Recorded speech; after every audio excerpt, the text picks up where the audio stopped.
አብርሃም በዛሬ ዕለት እንግዲህ ሄርሜላን ወደ ሩታ ቤት ይዞ እንደሄደና አንዳንድ አዳዲስ ነገሮች እንደተሰሙ መረጃ ደርሶኛል።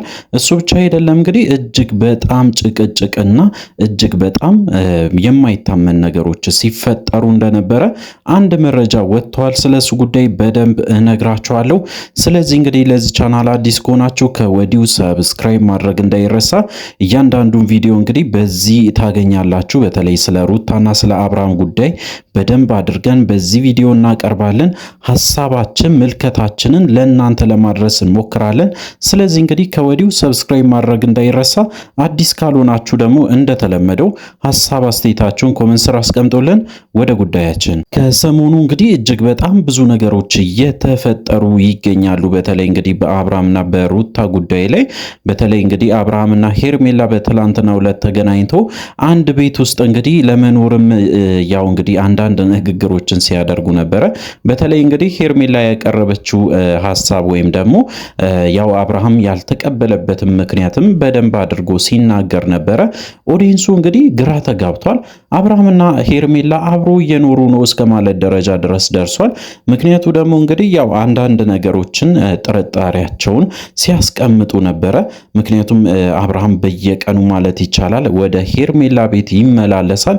መመላለስ ብቻ አይደለም እንግዲህ ጧትም ከዛ ቤት ሲወጣ ይታያል በሚለው እንግዲህ ያው አብርሃም ከሄርሜላ ጋራ እያደረ ነው ወይም ደግሞ ከሄርሜላ ጋራ እየኖረ ነው እስከ ማለት ደረጃ ድረስ ደርሷል። እንግዲህ ምክንያቱ ደግሞ እስከ ዛሬ ድረስም ያው ቤት ፈልጎ አላገኘም ወይም ደግሞ ቤት አልተከራየም። ስለዚህ ሆቴል ሊቀመጥ አይችልም።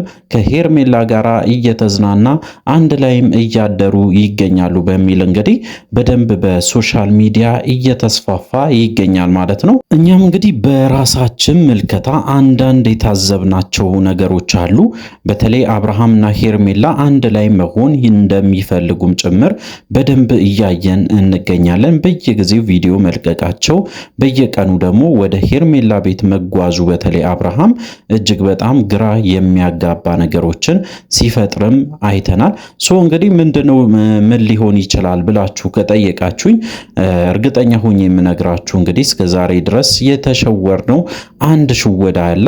ያ ደግሞ ምንድነው ብላችሁ ከጠየቃችሁኝ ሄርሜላና አብርሃም በደንብ ይገናኛሉ። መገናኘት ብቻ አይደለም አብሮም ሊያድሩ ይችላሉ።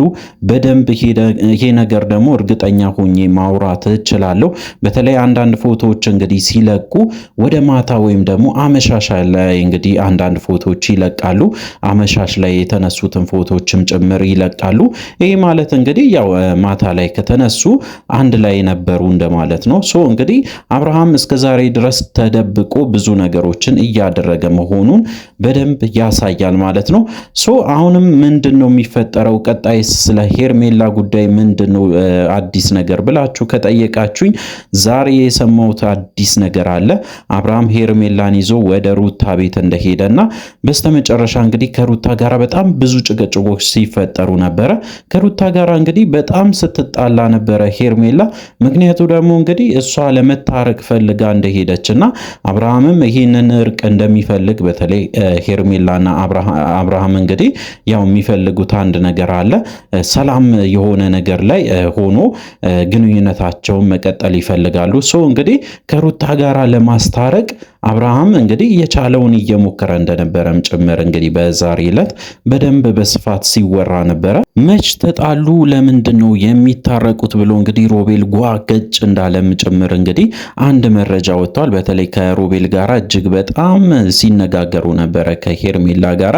ሄርሜላን እንግዲህ ከዚህ በፊት እንዳስጠነቀቀ ሁላችንም እናስታውሳለን።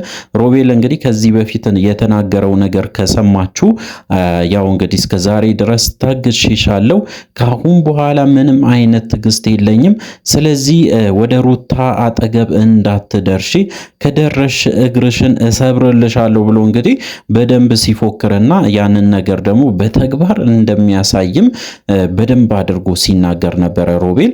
ሶ እንግዲህ አሁን ዛሬ ላይ እጅግ በጣም የማይታመን ጭቅጭቅና ኢቨን እንግዲህ እስከ መጣላት ደረጃ ድረስ ደርሶ ነበሩ።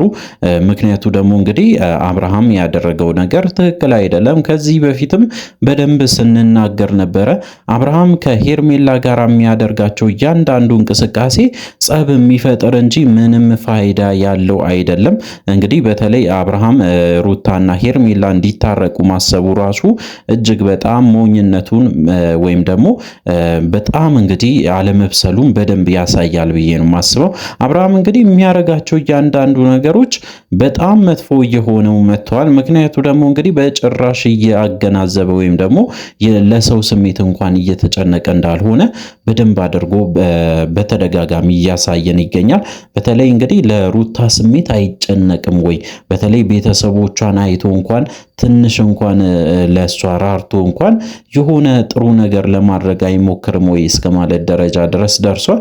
ኦዲየንሱ እንግዲህ ከዚህ በፊትም በተደጋጋሚ ሲናገር የነበረው አብርሃም የሚያረጋቸው ወይም እንደ ሰርፕራይዝ ነገር ወይም ደግሞ እንግዲህ በተለይ ቤት ወይ መኪና ነገር ገዝቶ መስጠት ሳይሆን እጅግ በጣም ያነሰው ነገር ለሰው ስሜት መጨነቅ ወይም ደግሞ የሰውን ስሜት መረዳት አለመቻል ነው ብለው እንግዲህ በጣም ብዙ ኦዲየንስ ይህንን ጉዳይ ያነሰዋል። አብርሃምም እንግዲህ ይህንን ነገር በደንብ ያውቃል። ነገር ግን ማድረግ አይፈልግም ይሁን ወይም ደግሞ ከሄርሜላ ጋር መሆን ስለሚፈልግ በተለይ ሩታን እየተጫናት ይሁን ምን እንደሆነ ፍላጎቱን እንኳን በግልጽ መናገር አልቻለም። ሄርሜላ እንግዲህ እያንዳንዱ የምትፈልጋቸውን ነገሮችን በየቀኑ ማለት ይቻላል ስሜቷን በደንብ አድርጋ ስትናገር ነበረ። መናገር ብቻ አይደለም በተግባርም ስታሳይ ነበረ።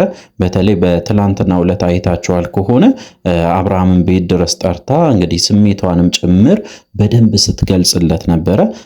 ያው እኔ ከቤት ወጥቼ አንተ እዚህ ቤት መኖር ትችላለህ፣ እኔ ምንም ችግር የለብኝም፣ ማውቃቸው ሰዎች አሉ፣ ዘመዶች ያሉ ምን አሉ ምናምን እያለች እንግዲህ በተለይ ጥሩ ሰው ሆና ለመምሰልም በደንብ አድርጋ ጥረት ስታደርግ ነበረ። በተለይ አብርሃም በዛን ሰዓት እንግዲህ በጣም ደስ ብሎትም አንድ ቃል ተናግሮ ነበረ። አንቺ ከምትወጪ እኔ ብሞት ይሻለኛል እስከ ማለት ደረጃ ድረስ ደርሷል። እንግዲህ አብርሃም የሆነ ስሜት እንዳለው በደንብ አድርጎ ለሄርሜላም እየተናገረ ይገኛል። ሄርሜላም በዛው ልክ እንግዲህ አብርሃምን በደንብ አድርጋ ያው ስሜቷን እየገለጸች ትገኛለች። እንግዲህ አሁን ላይ ያለው ሁኔታ እጅግ በጣም ከባድ ነው። በተለይ አብርሃምና ሩታ አንድ ላይ የመሆን እድላቸው በየቀኑ ማለት ይቻላል እየሰፋ መጥቷል። በተለይ እንግዲህ ሄርሜላ እስካለች ድረስ ወደፊትም ሊሆን ይችላል የአብርሃምና የሩታ ጉዳይ የሚፈታ አይመስለኝም። እንግዲህ አብርሃም ምንድነው ያሰበ? ሄርሜላና ሩታን አንድ ላይ ማድረግ ወይም ደግሞ ለማስታረቅ መሞከር ነው ያሰበው። ይሄ ነገር እንግዲህ በፊት ቢሆን በጣም ጥሩ ነበረ። አሁን ላይ ግን በጭራሽ የማይሞከር ነገር ነው።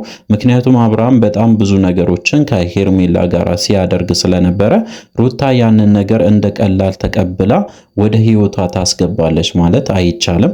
እንግዲህ ሩታም የወሰነችው ውሳኔ ወይም ደግሞ ከሄርሜላ ጋር መጣላቷ ወይም መነጋገሯ እንግዲህ ግዴታ ስለሆነባት ነው እንጂ ወድ አይደለም። አሁንም ደጋግመን የምንለው ነገር አብርሃም የሰውን ስሜት በጭራሽ የሚረዳ አይነት ወንድ አይደለም። በተለይ እንግዲህ የሩታን ስሜት በጭራሽ ሊረዳ አልቻለም። ምን እንደምትፈልግ ምን እንደሚያስፈልጋት ወደፊትስ ምን እንደምታስብም ጭምር እንግዲህ ሊረዳትም ወይም ደግሞ ሊገነዘባት ስላልቻለ አሁንም በተደጋጋሚ እንግዲህ ያው ተመሳሳይ ማለት ይቻላል በተለያየ ጥፋት ተሰማርቶ ይገኛል ማለት ነው። እንግዲህ አብርሃም በዛሬ ዕለት ያደረገው ነገር እጅግ በጣም አሳፋሪ ነገር ሆኖ አግኝተናል ማለት ነው። እንግዲህ የዛሬ መረጃ ይሄንን ይመስላል። በተለይ እንግዲህ አዳዲስ ነገሮች ይኖራሉ። ስለዚህ እንግዲህ ለዚህ ቻናል አዲስ ከሆናችሁ ከወዲሁ ሰብስክራይብ አድርጉ። በሚቀጥለው ቪዲዮ እስከምንገናኝ ድረስ በያላችሁበት ጤናና ሰላም ይሁንላችሁ።